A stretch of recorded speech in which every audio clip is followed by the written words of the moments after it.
G'day guys, Chris Story here. Today I'm going to do something a little bit different. So I'm going to go through every sort of positional region on the field and really go through what's that one non-negotiable that you absolutely have to have. And by identifying this really sort of, from a drafting context, really enables you to, I guess, avoid those, you could really call them trap players, I suppose, where they don't have that absolutely necessary attribute. And it also allows you to really focus in on, okay, who's absolutely elite in that area, and they're types that could really, I guess, outperform where they're actually drafted on draft day. So that's the whole purpose of this exercise. So if I'm to start looking through inside midfielders firstly, so I'm really looking at, okay, who are the elite guys in the comp, and what's the commonality there? And you can look at it across any generation, you're going to get the same results, and this will be the same story with every position I look at today. So with the inside midfielders, who are the best? I'm looking at Petrarca, Bont, Oliver. I think that's a pretty fair top three. And if you look at generations back, well fine, you can look at whether it's a Danger, a Dusty, a Fife. Again, the commonality is they've all got that contested component. And look, a lot of them have those forward of centre components as well, which is nice, but you can move down to that next category down of midfielders and look at whether it's your Pendleburys, your Selwoods, whoever it is. Again, the commonality keeps coming back to, okay, can they win the contested ball? If yes, okay, they've got that potential to be really good midfielders. And there's different other combinations of attributes that they can have, but for inside midfielders, the one that I keep coming back to is, can they win the contested footy?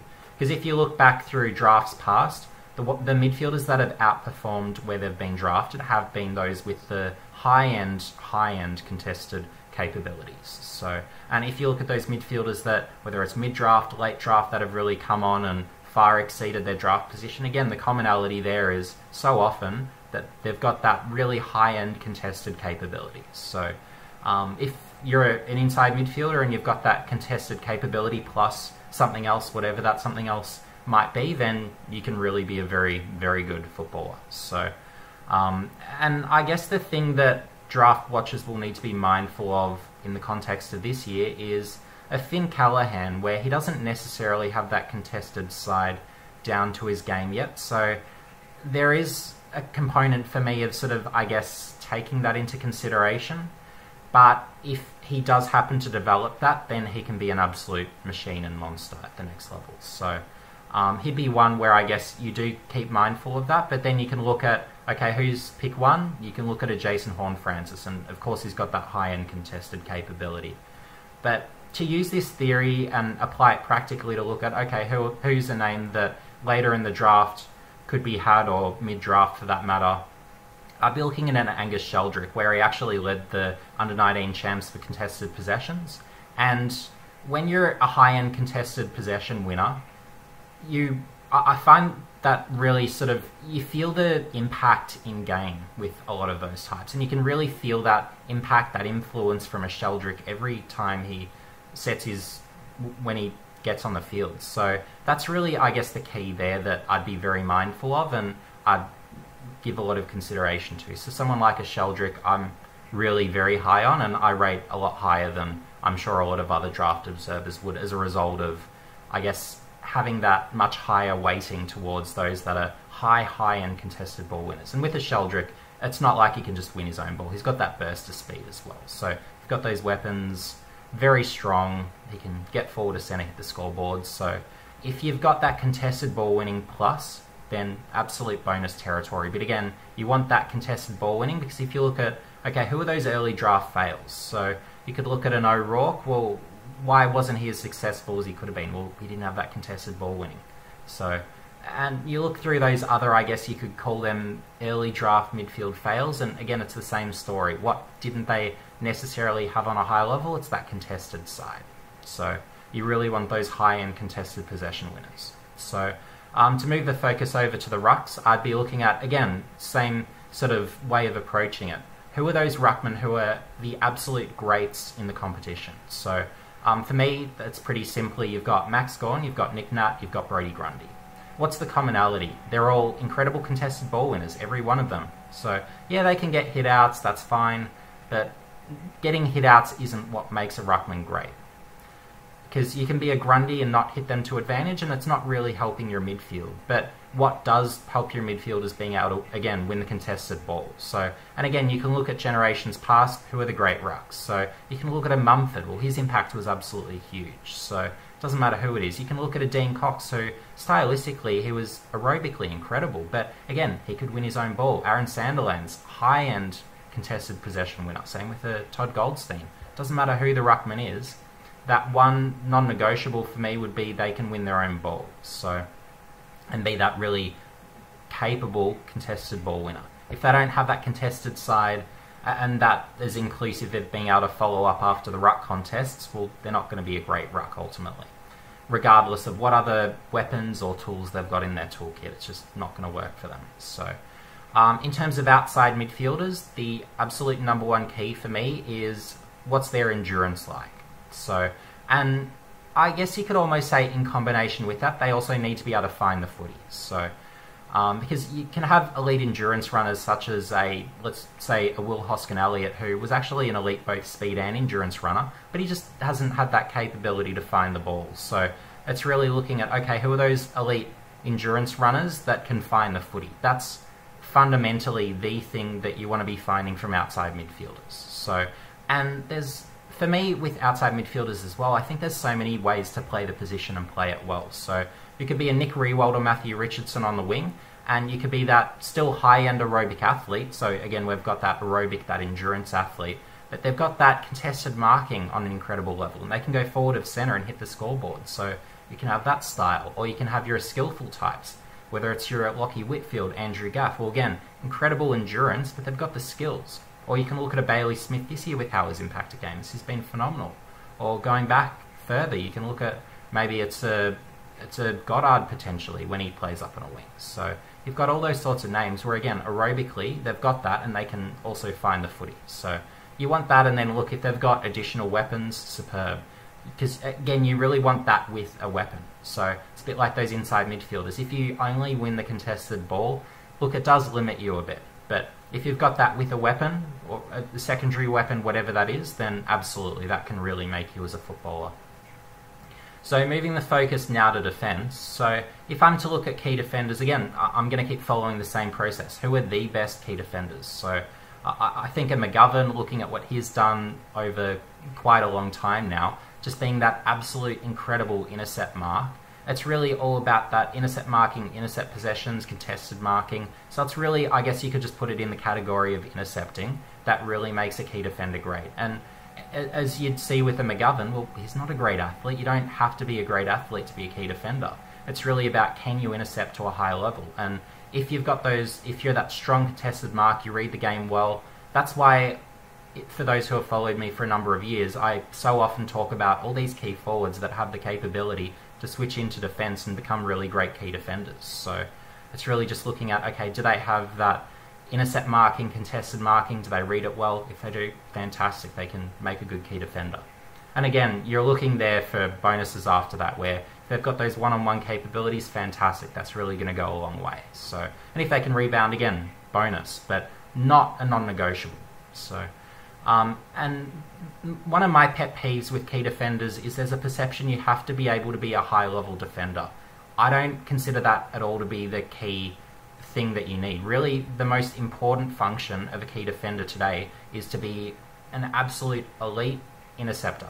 So if you're not that, you're not going to make it. So how did I identify an Aliir last off-season as being the best key defender on the market? Well, I did so because I recognised he's an incredible intercept mark. So you really want to look at that and just make that connection with, okay, if they're a great intercept mark, they can make it as a key defender. So, and that's one of the reasons why I love Aliir in this year's draft, and I rate him higher than anyone that I'm aware of, certainly, and I'd be willing, like, my valuation of him is he's worth around a pick 10. I think he's going to be a top 10 talent in this year's draft and the best key defender. So, and that's not a view that I'm aware of anyone else having, but it's just, again, coming back to that core function of, okay, what's the most important thing at that position? It's intercept marking is the thing I've found. So again, you look at the other names. You can have a Harris Andrews, a Darcy Moore.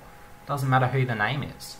We've moved with key defenders so far beyond the time where it's just about shutting down the opponent. It's not funny. You're there to be an offensive weapon. You're there to win the ball back. It's like in the midfield, you're there to win the ball. If you're in defence, you're there to win the ball back. So that's why being able to intercept at a higher level is the most important thing by far and away in defence. So I really want to stress that a lot. And there was actually a piece during the week that I noticed, and I'll leave a link in the description below, which was a fantastic read, really detailing how important being high level in terms of like all the intercept possessions really is towards team success, and how those recent teams have been just absolutely incredible in those facets of the game. So yeah, that's an important read for those that I guess doubt this broader notion, I suppose, in terms of defenders really needing first and foremost above any other component of the game to be incredible interceptors. And then if I'm to look at general defenders, so you can class that as, I guess, your medium and small defenders. I'm just using the champion data classifications here. But I'd be looking at those general defenders and saying, okay, who are the best ones? Well, for me at least, I'm looking at the likes of a Tom Stewart. You've got a James Sicily, you've got a Jordan Ridley.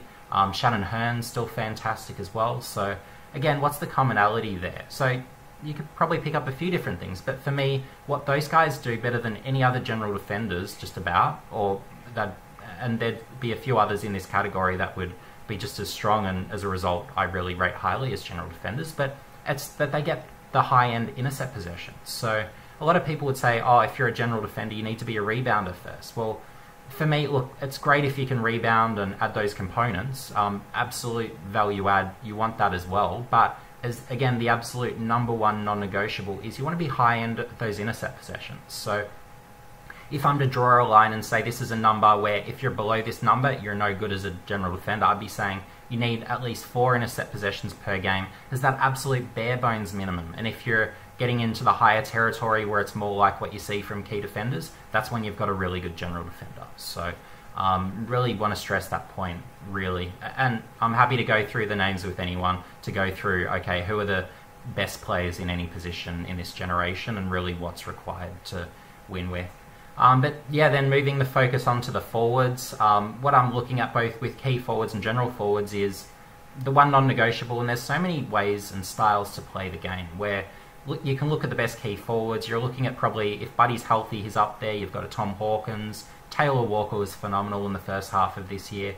So you don't necessarily have too many things that are in common where you can play a very different style of game and still be great. But again, what I'm thinking about there is really, if you can't hit the scoreboard, you're not going to be a good key forward. So that's, again, for forwards, the non-negotiable. And same applies for general forwards. You can't be a good general forward if you can't hit the scoreboard. So who are the best ones? Well, you're looking at whether it's a Toby Green or whoever the name is. You can list out all the good general forwards. It could be a Charlie Cameron, it could be a Tom Papley.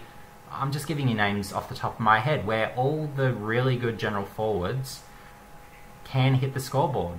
So, and look, you do need that pressure component, and that is something where I'd say you do still need those guys who are high-end pressure forwards, but if they just bring the pressure and don't bring the scoreboard impact, I don't want any part in them. It's like having a general defender or key defender for that matter who can shut down their opponent, do so many great things, but if they can't intercept to a high level, I'm just not interested. So, and again, you look at the commonalities across all the generations, doesn't matter, pick your generation, with whether it's a key forward, a small forward, the commonality and what separates the great ones and the good ones from those that aren't all that good is they hit the scoreboard. So, and again, there's so many ways to do it. If you're a small forward, you could bring the pressure, or you could be that medium type where they might not be as strong in terms of bringing the pressure, but they've got other ways where maybe they're great at ground level and finishing or setting up teammates, or they're great overhead. So again, you really want those, I guess, the more ways you can hit the scoreboard, the better, certainly, but it's just that